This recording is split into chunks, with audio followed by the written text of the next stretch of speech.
Hello friends, welcome to Universe Classes. स्वागत है आपका यूनिवर्स क्लासेज में। मैं राम सिंह आप सभी भावी शिक्षकों का स्वागत करता हूं अपने यूनिवर्स क्लासेज में। इसमें हम बात करेंगे सी टेट केबीएस और एस टेट के लिए जो साइकोलॉजी है उस पर बेसिकली हम डिस्कस कर रहे हैं। रोज़ सुबह 6:30 बजे होती है प्रैक्टिस सेट, तो आप ज़रूर विजिट करें और प्रैक्टिस सेट लगाएं। प्रैक्टिस सेट से क्या होता है कि आप के एग्ज़ाम हॉल में कम से कम क्वेश्चन गलत करने की संभावना रहती है, यानी कि जब जितना ज़्यादा प्रैक्टिस करेंगे उतना आप क्वेश्चन सही करने की स्थिति में रहेंगे। चलिए इसमें बात करेंगे, खास करके ये केबीएस और सीटेट को फोकस करके ये सेशन लाया जा रहा है। तो चलिए देखते हैं आज के सेशन में काफ़ी अच्छे क्वेश्चन हैं, और जहाँ भी आपका सजेशन हो वो कमेंट बॉक्स में कमेंट करके जरूर बताइएगा, और सेशन कैसा लग रहा है ये भी आपको बताना है। चलिए लेते हैं क्वेश्चन।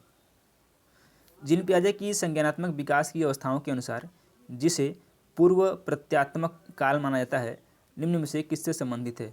इंदिरा गति अवस्था से, मूर्त संक्रियात्मक अवस्था से, पूर्व संक्रियात्मक अवस्था से, या फिर औपचारिक संक्रिया अवस्था से?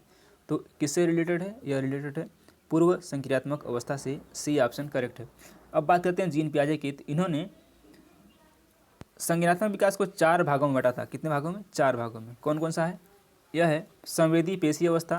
पहला क्या है? संवेदी पेशी अवस्था, जिसको सेंसरी मोटर स्टेज कहते हैं, जो कि जन्म से 2 वर्ष तक होता है। दूसरा है पूर्व संक्रियात्मक अवस्था या फिर काल, जिसे हम 2 से 7 वर्ष के बीच में मानते हैं। तीसरा है मूर्त संक्रियात्मक अवस्था, जो 7 से 12 वर्ष होता है। और चौथा है औपचारिक संक्रियात्मक अवस्था, जो कि 12 वर्ष से ऊपर के लिए है। तो ये 4 इनकी अवस्थाएं हैं, इनको भी आपको नोट कर लेना है, ये पूछ लेता है। चलिए बढ़ते हैं अगले क्वेश्चन पे। एक व्यक्ति के जीवन में नाम और प्रशंसा कमाने की इच्छा किस प्रकार की अभिप्रेरणा है? आंतरिक अभिप्रेरणा, बाह्य अभिप्रेरणा, दैहिक अभिप्रेरणा, मनोवैज्ञानिक अभिप्रेरक। तो कोई भी व्यक्ति होता है वो चाहता है कि हम नाम कमाएं, और यह किस प्रकार का अभिप्रेरक है? तो यह है आंतरिक अभिप्रेरक। ऑप्शन नंबर ए करेक्ट है। और मैकडूगल के अनुसार 14 मूल प्रवृत्तियों में से आत्मगौरव की भावना मूल प्रवृत्ति के अंतर्गत आती है तथा इसे सकारात्मक संवेग माना जाता है। यानी कि किसके अनुसार? मैकडूगल के अनुसार यह भी क्या है? एक जो है मूल प्रवृत्ति है। चलिए अगला क्वेश्चन लेते हैं। क्रिया प्रसूत अनुकूलन सिद्धांत का प्रतिपादन डैश ने, यानी कि किसने किया था? पावलाव, स्किनर, थॉर्नडाइक या फिर कोहलर ने? तो क्रिया प्रसूत अनुकूलन सिद्धांत का जो प्रतिपादन किया था वह किसने किया था? वह किया था स्किनर ने। Option number we will be right. Albert Bandura निम्न में से किस सिद्धांत से संबंधित हैं? सामाजिक अधिगम सिद्धांत, व्यवहारात्मक सिद्धांत, विकास का संज्ञानात्मक सिद्धांत, विकास का मनोसामाजिक सिद्धांत। तो अल्बर्ट बंडूरा ने किस सिद्धांत को दिया था या फिर किससे रिलेटेड है? यह है सामाजिक अधिगम सिद्धांत। ए ऑप्शन सही है। अगला क्वेश्चन लेते हैं। निम्नलिखित में से कौन सा सीखने का नियम नहीं है? नहीं है पूछा गया है। तत्परता का नियम, तनाव का नियम, प्रभाव का नियम या फिर अभ्यास का नियम? कौन सा सीखने का नियम नहीं है यह पूछा गया है।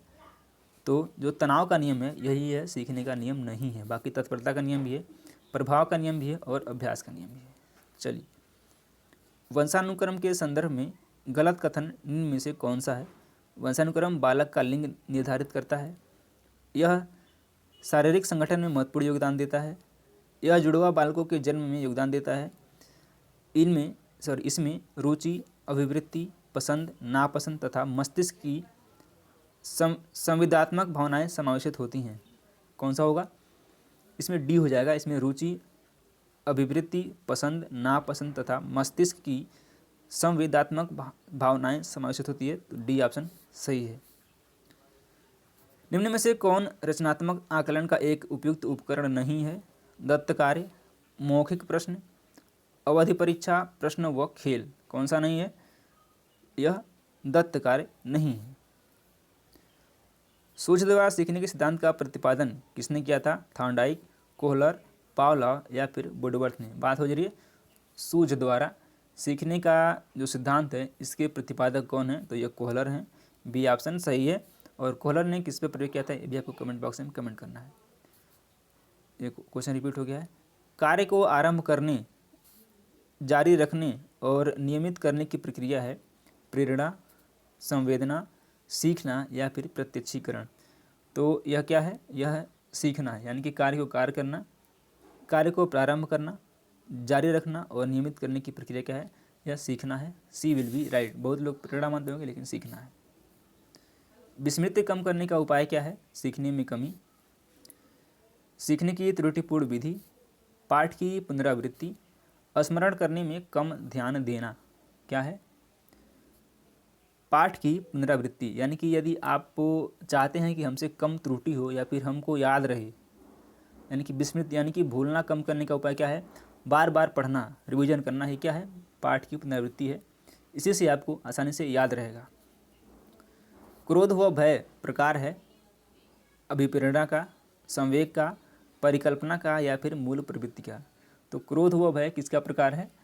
यह जो है संवेग का एक प्रकार है। बी ऑप्शन करेक्ट हो जाएगा।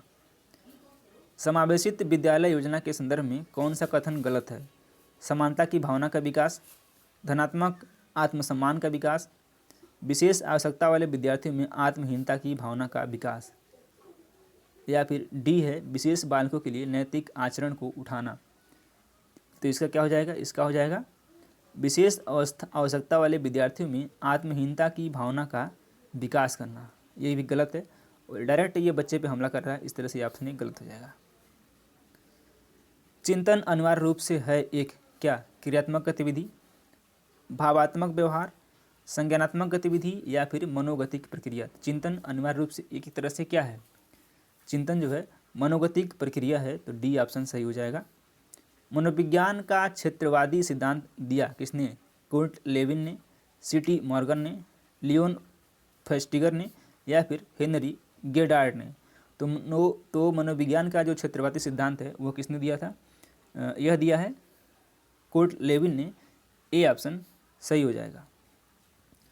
पद संवेगात्मक क्रांति किस अवस्था से अधिक जुड़ा हुआ है? शैशवावस्था से, बाल्यावस्था से, किशोरावस्था से या फिर प्रौढ़ावस्था से। किससे जुड़ा हुआ है? यह जुड़ा हुआ है किशोरावस्था से।